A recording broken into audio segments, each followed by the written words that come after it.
mõtlesin, et olen eile õhtul kaval, et akujaam hakkas tühjaks saama ja sättisin ta eile õhtul juba niimoodi valmis, et hommikul, kui päike tõuseb, et siis juba hakkab esimeste kiirtega laadima.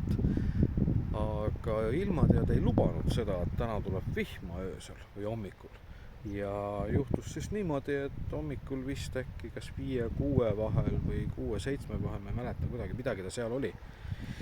Oli niisugune tund-poolteist vihma, mis oli kohakuti päris kõva.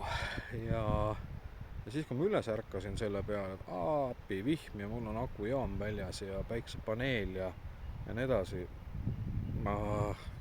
nüüd peaks minema midagi tegema kuidagi viisi äkki või.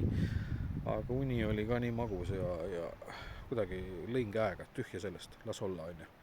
Ja hommikul siis, kui kohvi tegin, siis sain meeldiva üllatuse osaliseks, et nüüd ma olen juba nende päiksepaneeli asendid siin muutnud vastavalt päikesele, aga kõik töötas, toimis.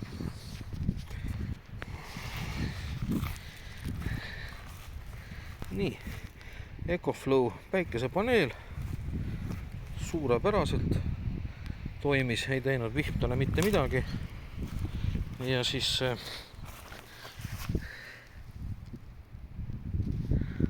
Monteki akujaam, et selle vahega, mis mul küll oli, mul olid need luugid niimoodi mõlemalt poolt kinni. Need ma tegin nüüd hiljem lahti, aga jah, ju siit ei tea, kui hästi siin näha on praegu. Laadimine toimub igal juhul. Nii et kõik töötab. Elas selle 1,5 tundi vihma. Kogu see varustus ilusti kenasti siin mererannas üle. Et ausalt öeldes inimestele, kes siin nii-öelda luiged, kes käivad tihedalt looduses puhkamas ja mängimas ja midagi iganes. See on nende hobi.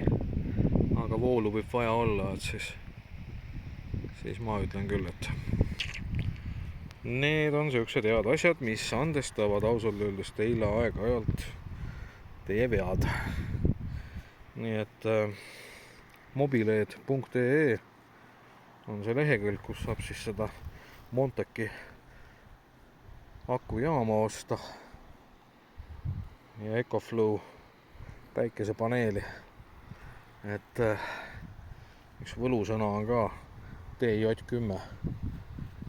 Eks te siis vaadake, kui ostma hakkate, mis see DJ10 see võlusõna teeb teile. Et loodan, et see ainult rõõmustab teid. Aga mis siis ikka? Siukene positiivne üllatus oli täna hommikul. Kuigi lootsin natukene ebameeldivat üllatust. Õigemini mitte ei loodnud, vaid pelgasin. Ja nii, nautige veel korra merevaadet ja siis mingi ise mere äärde.